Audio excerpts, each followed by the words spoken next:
Hi there, welcome to this webcast. Jonathan Foust here. Thank you so much for being here. I'm delighted to have this time with you. We are going to, in a few moments, start with a short meditation, and then we will be looking at a talk I gave a couple years ago. When was it? I think 4 years ago, as part of the 10 perfections or the 10 paramis, which in a way, 10 perfections is a bit of a setup, but it does speak to certain qualities that you can enhance that are transformative, that will change your life. Now, the following talk is going to be on cultivating being virtuous, about ethics. And it's a pretty cool angle on not thou shalt not, but more of a description of what it's like to be ethical from the inside out. So more about that later, but in the meantime, some thank yous. Thank you to IMCW, the Insight Meditation Community of Washington, and to our producer, to Glenn Harrison, for making this webcast streaming available. Also, a big thank you to our Mindful Movement leader, to Rita Moran, and to Mindful Dialogue, which is either Ray Manioki or another wonderful person. If you would like the full smorgasbord experience, 6:30 Eastern Standard Time, you can join Rita for Mindful Movement, which takes you right here to 7:30 for this talk and meditation. And afterward, if you'd like to join up for Mindful Dialogue, please feel free. It's a great way to connect with other folks on the whole topic of mindfulness. And not that many people are really that interested in it. And if you are, finding like-minded people makes a big difference. Those links are on my website and on my Facebook page. They're both the Zoom links. I have a newsletter that's available weekly and also monthly or bi-monthly, giving an update on talks, a compendium of talks, my best photography, all that's available. And finally, just as a reminder, all this is offered in the spirit of generosity. It's really following the guidelines in the Buddhist tradition of dana. That is to say, offered freely so that no one is denied access to these practices and teachings. And if you feel inspired to support this, it helps keep this thing rolling along. I'm really, really grateful. All right, I think that's about it in terms of introduction and announcements. So let's take some time to bring ourselves into the present moment. As you know, or maybe you don't know, I like to think of meditation in terms of three particular qualities. The first is about gathering. It's about cultivating present moment awareness, which is kind of willful. The second element is about mindfulness. It's about being aware of what's happening and how you're relating to it. And the third is about letting be. It's about surrendering into the moment itself. So over the course of the next minutes, I'll be offering some practices for gathering and some suggestions for this quality of open monitoring or being the witness. And then we'll take some time at the end to explore just simply resting in presence. If this guidance doesn't work for you, if it doesn't resonate, feel free to ignore me. You've got a mute button, so please feel free.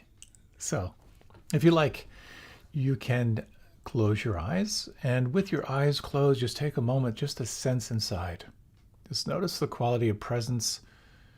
How would you describe this inner landscape? Is there fatigue? Is there energy? Is there a sense of heaviness, sense of lightness? Noticing the attitude in the mind. And as you sense inside, you might ask, is there any way your body would like you to move right now? Any little adjustments to your posture, or maybe some big stretches to help you come more into this present moment sense of here and now. You might like to open your jaw wide, maybe invoke the yawn reflex. And as you're ready, let your body come into a sense of stillness.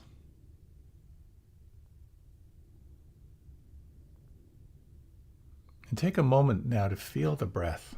Where do you feel the breath the most predominant right now?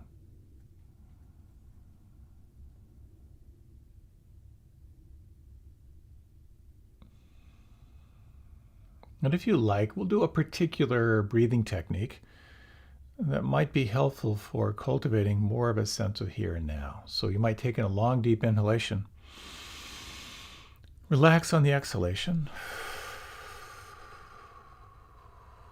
Now inhale to the count of 4. Hold the breath to the count of 4. And now exhale and relax.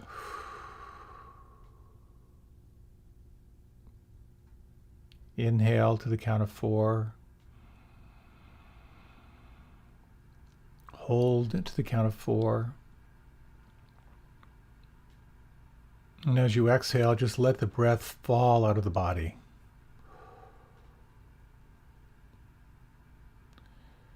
Inhale to the count of 4. Hold for the count of 4. On the exhalation, let the breath completely let go, relax, and feel. Maybe another round or two on your own as you inhale, as you retain the breath, and consciously relaxing on the out-breath.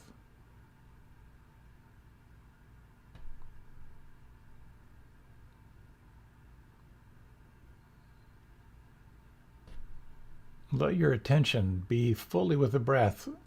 If you're controlling the breath or if you're just observing the natural breath, let this be your primary anchor, your primary focal point of attention right now.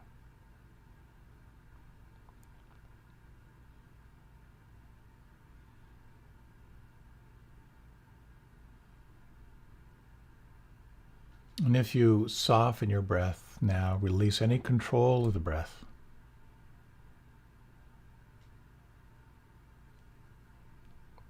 You might sense if you can explore, discover any qualities of pleasure in the breath.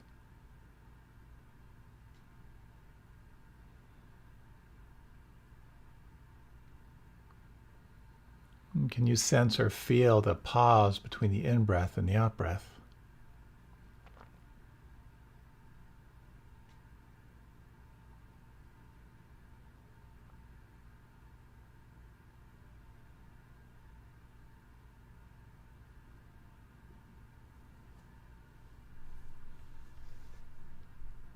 And if you'd like to continue just a little more on cultivating this quality of gathering, you might find it helpful to count the inhalations from 1 to 5.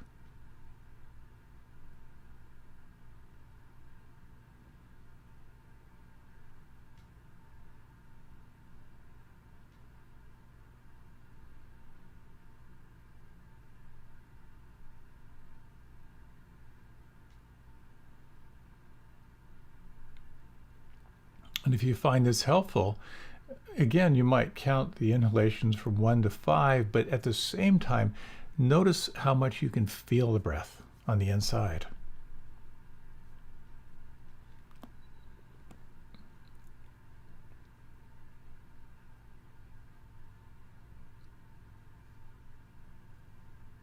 What is the effect inside? What do you feel? What do you notice?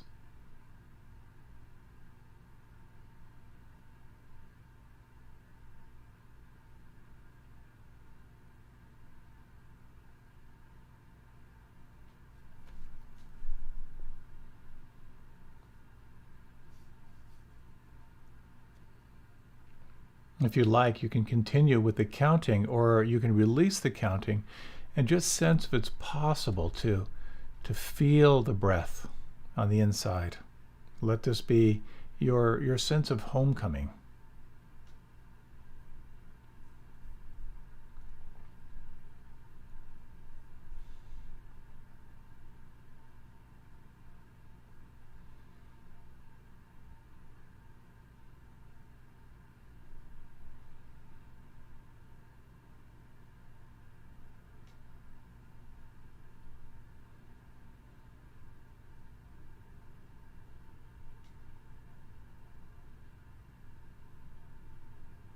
And you might notice how as you relax and as you pay attention, that the more you relax, the more you can feel.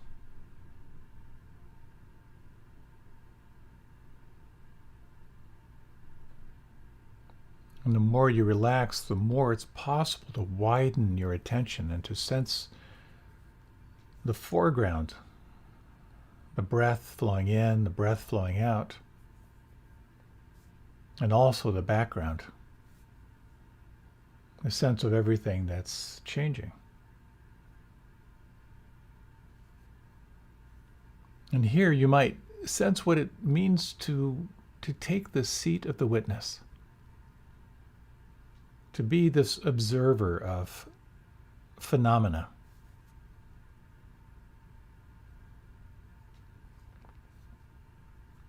Deeply relaxed and at the same time alert.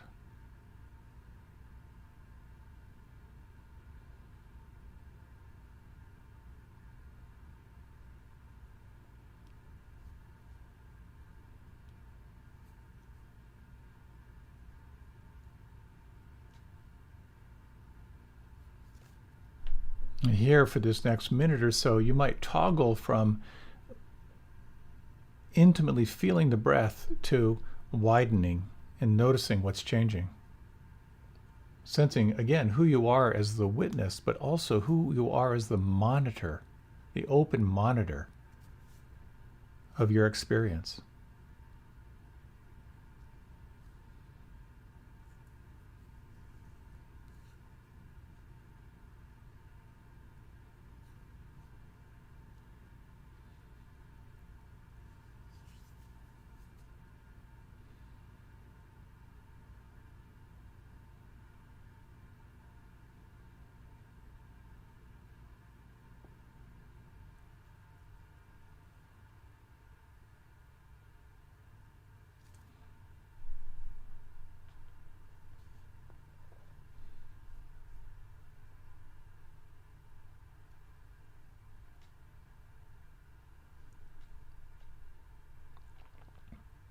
Sensing this quality of gathering.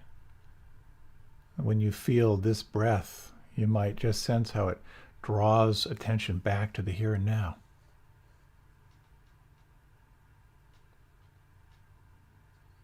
Sensing this quality of the observer or the witness, enhancing your awareness of the flow.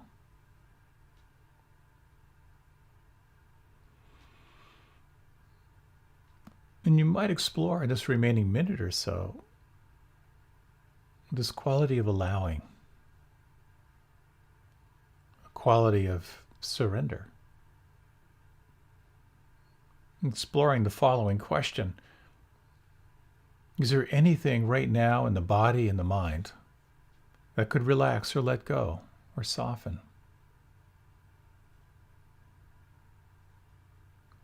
Is it possible to let things be just as they are?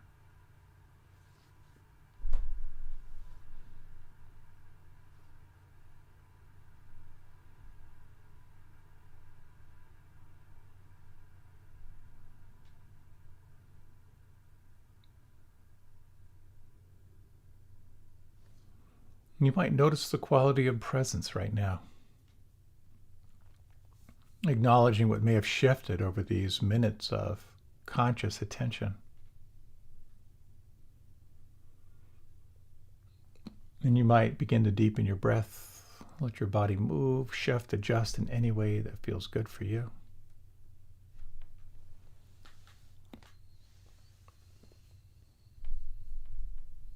And if you like, you can open your eyes or just remain with them closed. Just a few words about the following talk.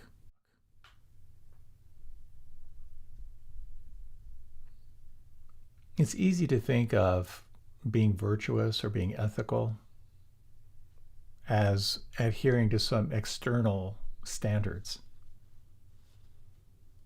But the real element, the real essence of it, to me, is what do you really, really want? And how do you design and live your life in a way that can cultivate that? That you are the determiner of what's most important. And you are the one who decides what is virtuous. And that's the power of this inquiry and the power of this practice. I hope you find the following talk helpful. Many, many blessings. And I look forward to being with you again soon. A little bit on the negativity bias. A little quick story. A linguistics professor says during a lecture that in English, a double negative forms a positive. But in some languages, like Russian, a double negative is still a negative. However, in no language in the world can a double positive form a negative. But then a voice in the back of the room piped up and said, "Yeah, right." We are biased toward the negativity. This negativity bias is designed to keep you on the planet. It's designed for self-preservation. And so speaking and looking through that lens of the negativity bias kind of makes sense because it's kind of our default mode. This is the second talk in a series of 10 on what are called the 10 perfections, these qualities that you can polish that help to kind of refine your character and, I guess, your destiny. As I always like to point out, it's a bit of a trap, the idea of something being perfect. But at the same time, perfect sets up, well then, not perfect. So these teachings can be a setup for self-rejection, but at the same time, they can be a really interesting way to look at different ways that you behave, different ways you act, the kind of actions that will support you with where you want to go in your life. So when it comes to this talk, which is about virtue and morality, it's a sticky area because thou shalt not is a lot easier to tune into than thou shalt. So this talk is on being virtuous. The first talk was on being generous. And it's a question like, what does it mean to be virtuous? Cultivating virtue and being morally upright can be such a trap. And you may have noticed that there are lots of traditions out there that are very happy to tell you how to think and how to act. But ultimately, in my humble opinion, this is about your path and what it means for you to be in alignment with thought and speech and your actions. Ultimately, it comes down to this, and this is a question for each of us. What are the rules by which you want to live your life? What that means first is, what do you want? And then what are the riverbanks that are going to support you?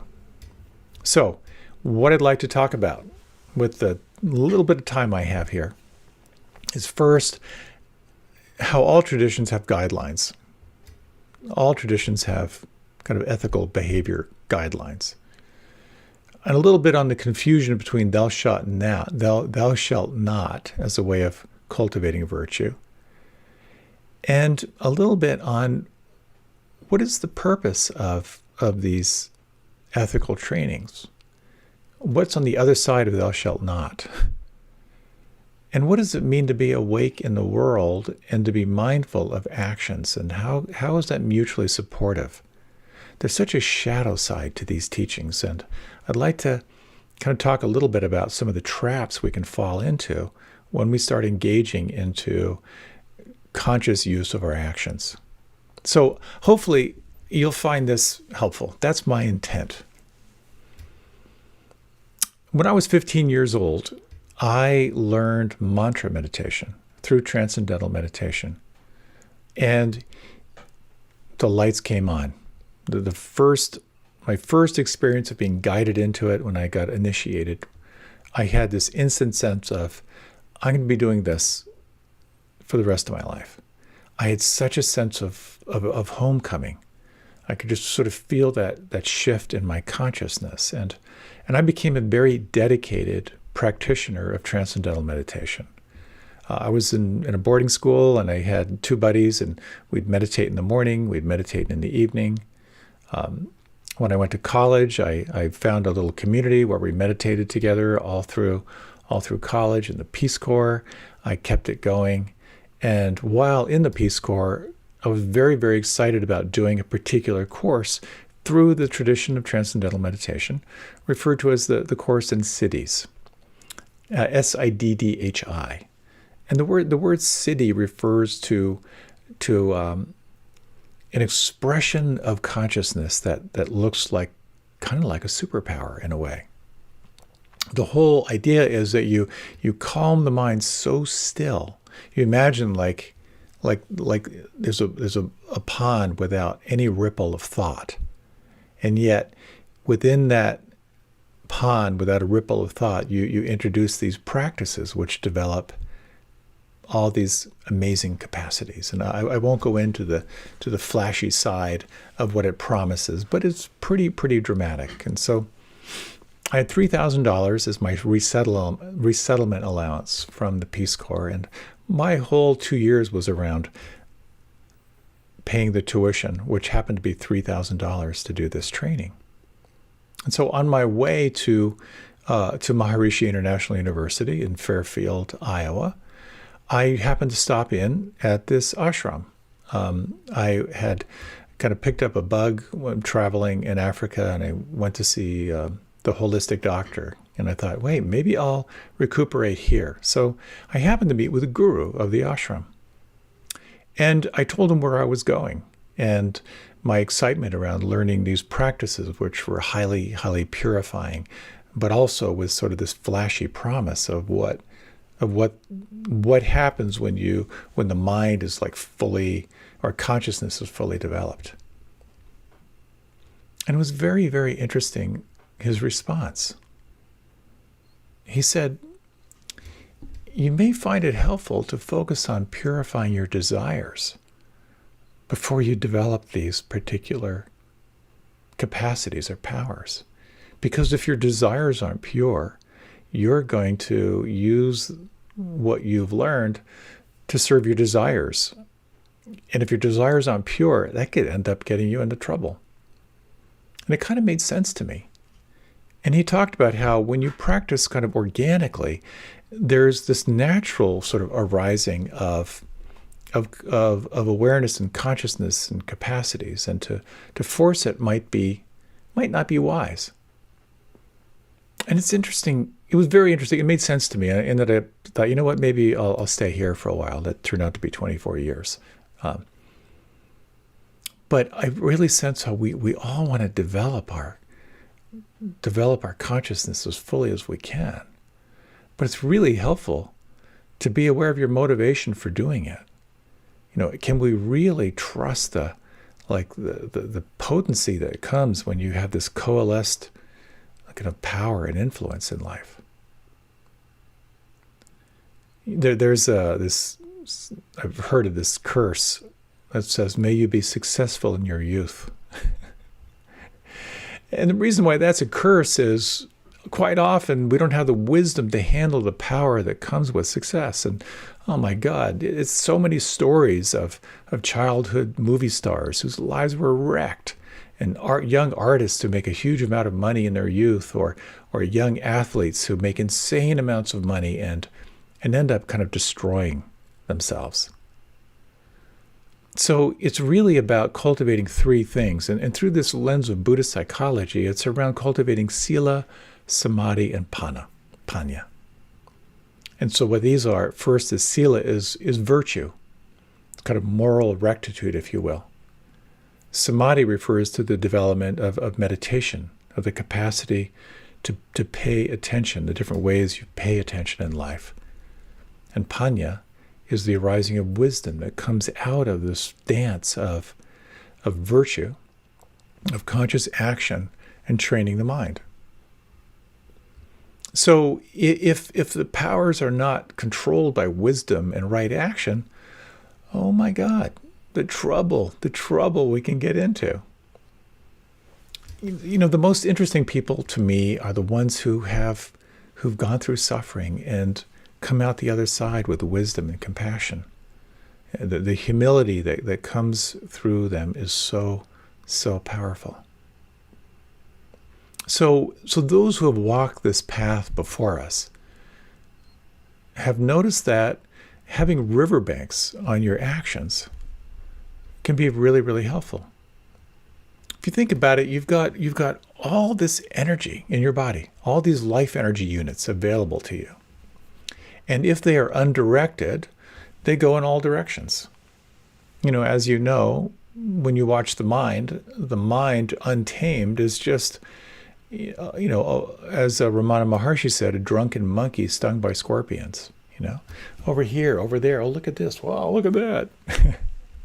But energy directed, when you take that energy and you can direct it, like the light of awareness, focus can become a laser. You can develop skill and mastery over how you manage your energy.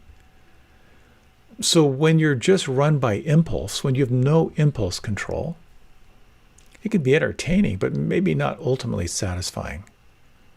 So these teachings, as far as I can tell, and my perception admittedly may be deeply flawed here, these teachings around ethical, moral behavior show up pretty much in every culture. They tend to get translated as thou shalt not, thou shalt not. And then when you take on the thou shalt not, these teachings of liberation get perverted into shaming and into perpetual guilt. That's what I find so interesting around, let's say the 10 Commandments. Thou shalt not. It can sound like they're handed down by a wrathful, angry God who's got a clear line between good and evil and will punish you if you slip over the line. Well, another perspective is that these teachings are they're a description of an awakened person. Someone who is awake doesn't steal. Someone who's awake doesn't want what other people have.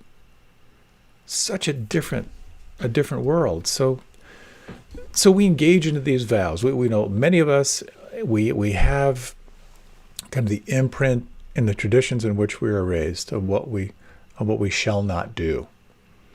The first time I kind of took the formal vows in the Buddhist tradition was when I went to my first kind of classical retreat, which was with S.N. Goenka.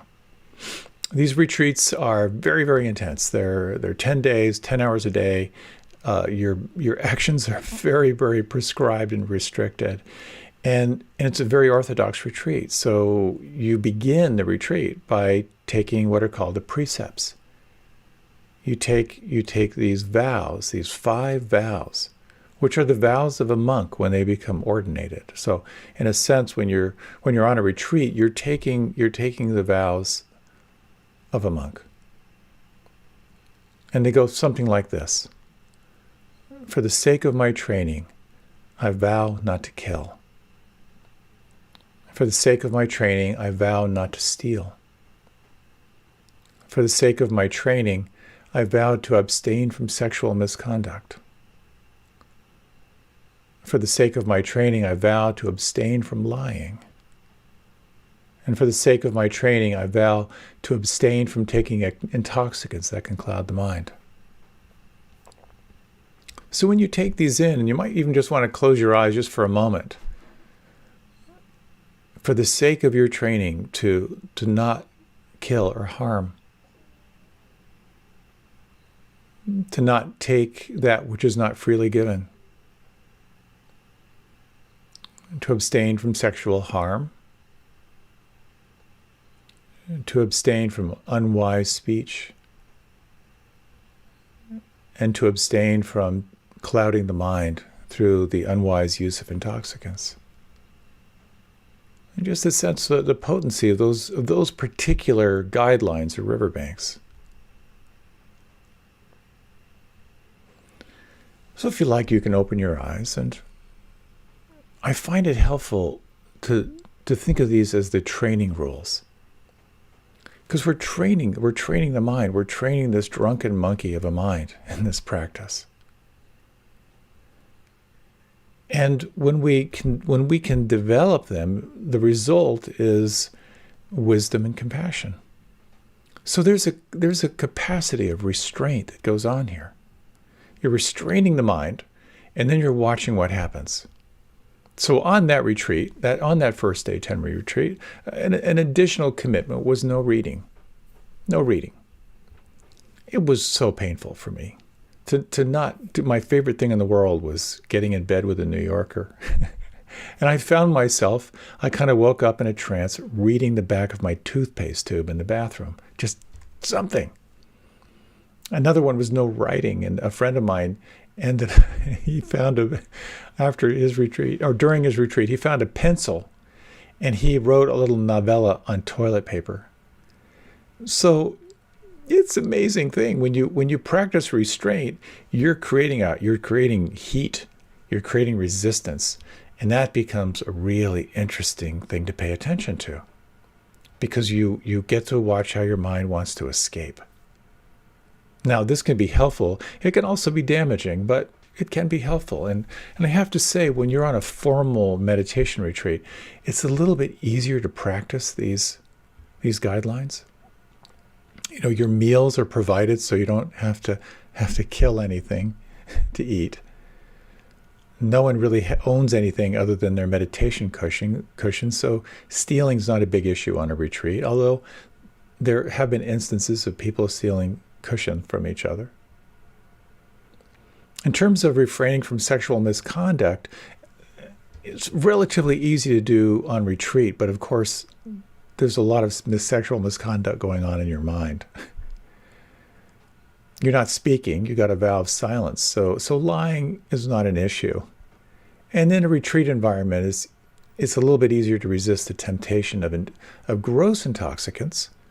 But oftentimes what happens is you find yourself in your relationship with food. And you can begin to sense like, oh my God, I'm actually using food to kind of numb myself. Or, oh, I'm drinking an extra cup of coffee to kind of brighten the mind. All this becomes a mirror for yourself. And then outside the retreat, that's where it gets interesting and a little more challenging, when you're not surrounded by like-minded company. These training rules mean that you're going to hit resistance and you're going to have like multiple growth opportunities. And so like anything, any one of these practices of restraint have this way of providing a mirror for your behaviors, but there's also a shadow side to it, because it becomes a setup for self-denial, self-rejection, self-judgment. In the ashram where I lived for many, many years, those who were not married had a celibacy vow. And there was one particular teacher, one guru, who reportedly said to my guru, "You're raising a snake pit by forcing everyone to do this." And in some ways he was. So there's something in me that loves challenges and discipline. I found this paradox of how a disciplined life actually creates a lot of freedom for me. And I've taken a lot of intensive trainings. I had a poverty vow or a simplicity vow for, I think it was 13 or 14 years.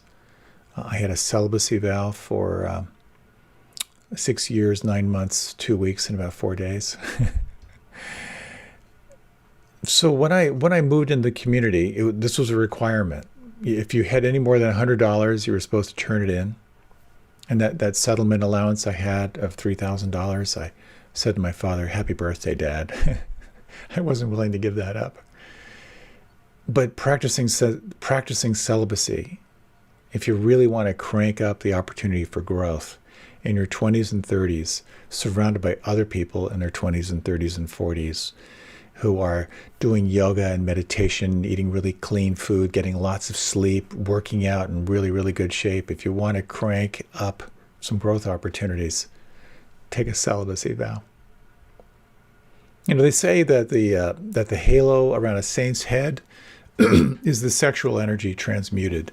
At least that's what we told ourselves in the ashram. And because it was a requirement to be in the community, we had a lot of energy. We were building energy through intensive yoga and meditation and chanting, and then We had to put that somewhere. So we worked like crazy, and we worked out like crazy, and we ate a lot. That denying of a sensual expression was brutal. It was so challenging. But at the same time, I learned lessons I don't know if I would have learned the lessons as clearly as I did. By consciously not engaging into romantic relationships. Here are just a few things that I took away from that. First of all, it became such a mirror for my self-image in relationship. And I found myself in all these patterns of interacting with people, of this sort of binary way I had viewing people of makeable or not makeable.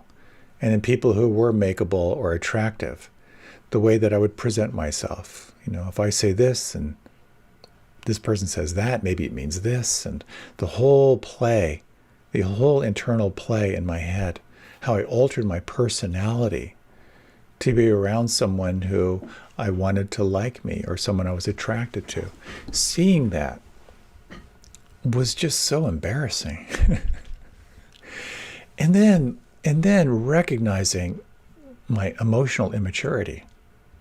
How many people I would have pursued, gotten involved with intimately, but never would have had the emotional maturity to maintain a relationship because I never had before. And then recognizing that people with whom I would have intimately engaged out of my own codependence or neediness, by not acting on it and moving through that restraint of my impulses, that these people that I wouldn't have had the maturity to be friends with became deep, deep friends. I began to really sense how there's sort of this natural movement of the energy kind of down and out, and the practice of maintaining it and even moving it up is so powerful.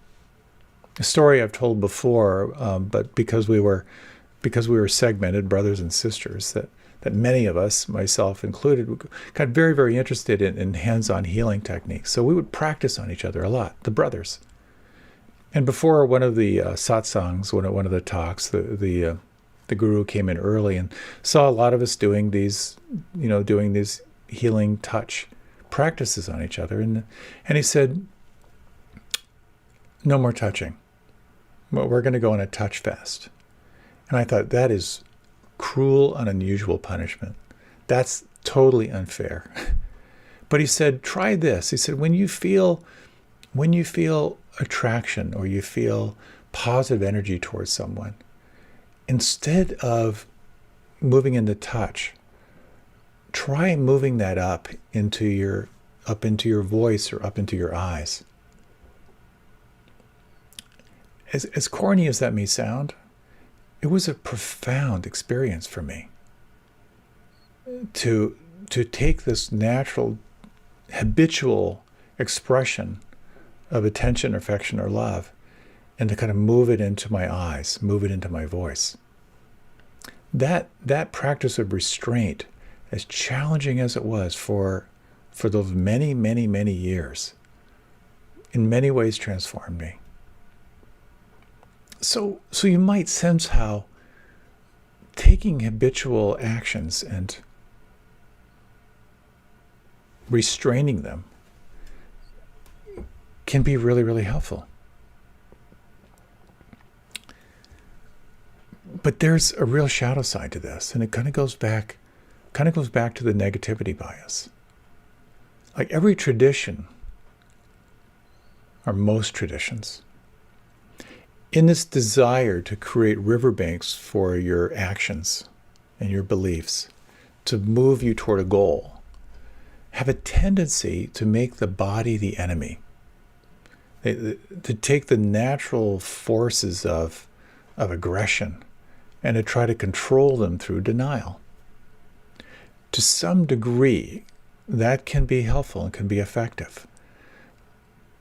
But I'm not sure it's ultimately that skillful.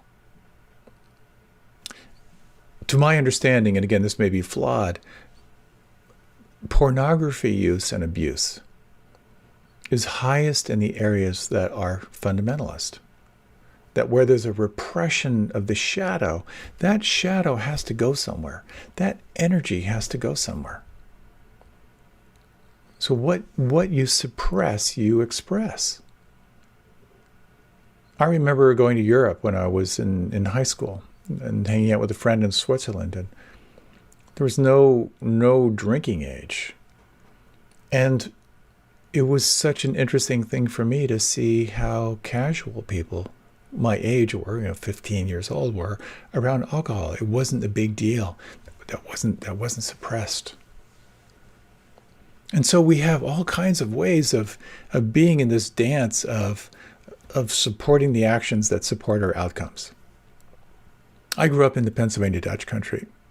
Just in my kindergarten class, there were a number of kids who didn't speak English. They only spoke German at home. The Pennsylvania Dutch is actually Pennsylvania Deutsch, Pennsylvania German. And what was so interesting was we had some kids in the class who were Amish. And the Amish are very, very clear. You go into any little village or any town, you see the Orthodox Church and the Reformed Church. The Orthodox Church is saying we need to preserve the original teachings as they are, so we keep the integrity of these teachings and not water them down. The Reformed Church says we need to make this adaptable. We need to make these practices accessible for people. So we're going to do a little improv here. So the Amish are very much of the Orthodox camp. And the Amish are very, very clear. No cars, no electricity, no buttons on your clothing.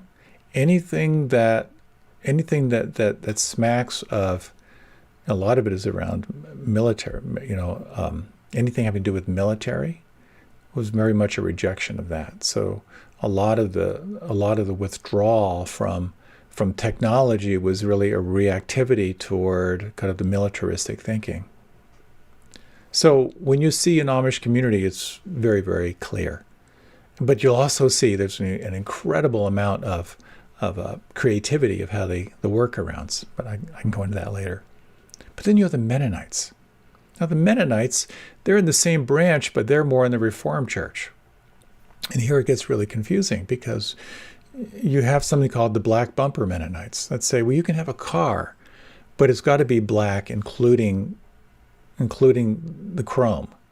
So you'll see these trucks or cars where everything is painted kind of a flat black. Or you'll see those, and these are all like the church is going to decide. You can have a tractor, but you can't have rubber tires on your tractor. So their tractors have metal tires with cleats. Anna Brubacher, who was in my kindergarten class, her family had electricity, but they only had the electricity on Sunday when they had company. So there's something very confusing around how the Mennonites make their way, but at the same time, it really kind of points toward the main point that I want to make here is this teaching around virtue. It's self-determined. It's your task is to find what does it mean for you to be virtuous. So let me go through these 5 precepts, and I wanted just to talk a little bit about some of the variations that are available when you reflect on what it means for you. So the precept around not killing and non-harming, you can take that out to one extreme, and there's this beautiful example of the Jain monks. The Jains are, the rules they live by they're kind of unreal. If you see a Jain monk, you'll see that they have a cloth covering over their mouth so they don't accidentally inhale and harm a bug. They wear no clothes. And when they walk, they have a feather or something device to kind of sweep in front of them, lest they harm a bug or an animal as they walk. They have a commitment. They only stay in one place for a very short period of time. I think they only have one meal a day. It can't be any more than what they can hold in an open hand. Non-harming is taken to such a point where everything is designed around non-harming and non-killing. And there's a beauty to this that's really quite extraordinary. Now, on the other hand, if we look at the Tibetans, and in the Tibetan culture, living in the mountains, the only thing available is meat and sampa, the barley that's grown. There's just not a lot of fresh vegetables. So kind of the natural way of surviving in the Tibetan mountains was meat. And so there are different rules. First, there are lots of prayers before taking the flesh. There are also a number of rules and different traditions around, well, you can have meat, but you can't kill it yourself. It's interesting just to note how now in the Tibetan tradition, there's a very, very powerful movement of moving from the meat-based culture to a plant-based culture. It's very, very cool. So for others, this whole idea of non-harming is to eat cruelty-free eggs, for example, or to focus on gratitude when you're taking something that is animal-based. So here you can kind of sense there's a range. You can take it all the way to one edge, and you can take it toward the other. The whole idea of the whole precept of not stealing. Well, in some traditions, if you're caught stealing, your hand is taken off. Other traditions say, or the Orthodox tradition says, well, that one's pretty simple. Don't own anything. Do not own anything. And when desire or coveting arises, just kill it. So that very much that sense of like, do not. And as we would say around non-stealing, if you don't have a car, you won't have car problems. Celebrate the fact that you are living simply. Now, the Reformed practice, when you reflect on what does it mean to not steal? We live in such a complex world. What does it mean to be a giver in life and not a taker? Are you living in a way that you're taking from others? In this time where we're so much more aware of systemic racism and classism in our culture, aware of how much of our society was built on extracting labor from people who had no power. In your position of privilege, what does that mean to not steal? When we explore the precept of no sexual misconduct, well, many traditions say just don't go there. Just say no. And one Southern Baptist from Texas said, well, what I was taught was that sex is a horrible, ugly, and terrible thing, so you should wait and save it for someone you really love in marriage. Now, the other approach is to be mindful of doing no harm sexually. And then there are other traditions that actually embrace the play of using sexual energy as fuel. When you look at the practice of Tantra, where you're actively engaging with sexual energy as a way to wake up the energy and wake up consciousness. Where do you find your way here in terms of mindful sexuality? In terms of the precept of not lying, well, in an Orthodox practice and retreat, you don't speak. And there are many traditions where you just don't go there, because as soon as you make a break with speech, you're doing harm. Others are around exploring all the different avenues of how to be intimately aware of doing no harm when speaking. When you look at nonviolent communication or the beautiful teachings around wise speech, which I'll touch on later, is to really pause when speaking and ask yourself, is what I'm about to say helpful? Is what I'm about to say truthful? Is it kind? Is what I'm about to say timely? Is what I'm about to say something the other person can actually hear? Bringing that quality of mindfulness to speech. Very powerful practice.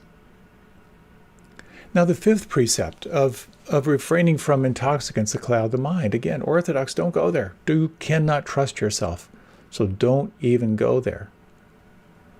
Others say, well, be mindful. Be aware of the substances that you use and the impulse behind them. And that might not just be kind of gross intoxicants, but also to be aware of the subtle intoxicants, such as food or sugar or caffeine. Pay attention. Swing that to the other side, and now we have all these studies on the incredible transformative powers of mind-expanding substances and their effect on consciousness, of exploring psilocybin, MDMA, LSD, microdosing as a way of awakening consciousness, finding ways now we can kind of unravel trauma, that you can sort of see the mountaintop and explore how that might inspire your practice. So fundamentalism basically says, let me tell you what to do, and then do it. And anyone who disagrees with you is your enemy. Don't pay attention to them. I lived my life in many ways as a fundamentalist. Stay away from sex, let me give it a shot. Be silent, let me give it a shot. And so for many, many years, I lived a very, very confined life of no reading other than scripture for many, many years. It was very, very powerful to have those riverbanks. And at the same time, when I think back on my celibacy vow, I'm so grateful for those years. And I'm so grateful that those years were long ago, because I've learned a lot since then. So having these tight riverbanks can be really tantalizing and really powerful, but they can also be infantilizing. They can sort of take your power away. And what it comes down to, I think, is finding what resonates for you. We tend to think of these as thou shalt nots. But when I think of one of my most influential teachers, of Swami Kripalu, who practiced 12 years of formal silence and over 19 years speaking only a few times a year, I always thought of the practice of engaging from speech to be kind of a painful practice. But I had this one realization on a retreat when it was time for my interview after 3 days of not speaking, that the idea of coming into speech was almost unbearable. And I realized that perhaps when saints practice spontaneously, the silence is not an effort. It's almost like the breaking of silence is sort of like breaking a connection with presence. So I've really come to see how these practices are incredibly positive. They're beautiful things. And I'm aware of my time, which is running short. What I'd like to offer is maybe we'll close with just a short little reflection on the positive qualities. And these are sort of inspired by Thich Nhat Hanh, who had a beautiful reframe on these practices that look like restraints as being the possibility of opening. So if you like, you can close your eyes, and I'm going to share some of this with you. As you're ready, you can maybe just take 3 deep breaths.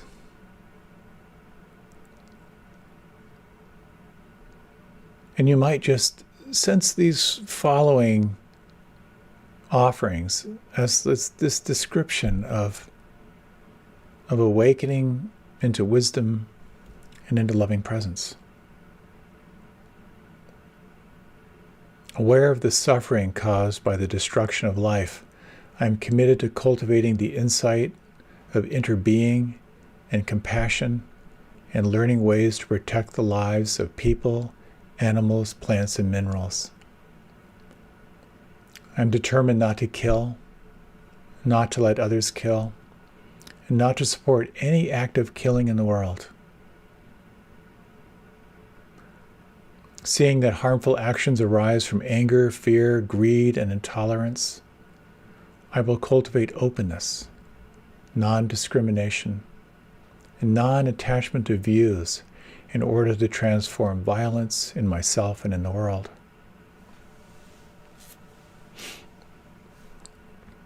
Aware of the suffering caused by exploitation, social injustice, stealing, and oppression, I'm committed to practicing generosity in my thinking, speaking, and acting. I'm determined not to steal, not to possess anything that should belong to others. I am committed to practicing right livelihood so I can help reduce the suffering of living beings.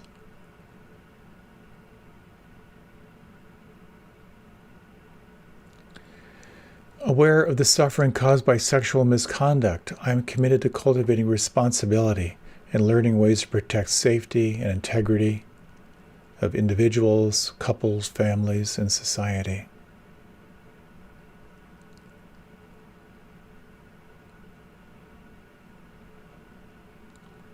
I am committed to learning appropriate ways to take care of my sexual energy and cultivate loving kindness, compassion, and joy.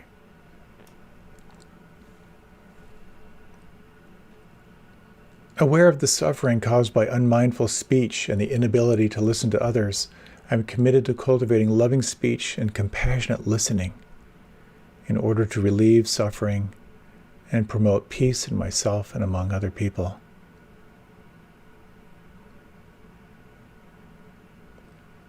Aware of the suffering caused by unmindful consumption, I am committed to cultivating good health, both physical and mental, for myself, my family, by practicing mindful eating, drinking, and consuming.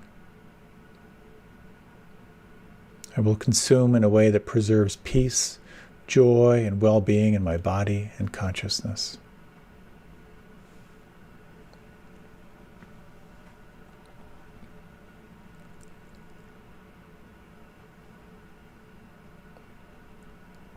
You might just sense for yourself what your life would feel like, what your life would be like if you were to embrace the guidelines that cultivate greater wakefulness, the commitment to non-harming, the commitment to not taking that which is not freely given, the commitment to use sexual awareness and sexual energy in a way that promotes kindness and compassion, to practice wise and generous speech, to honor the body in a way that your energy can serve that which is most important to you.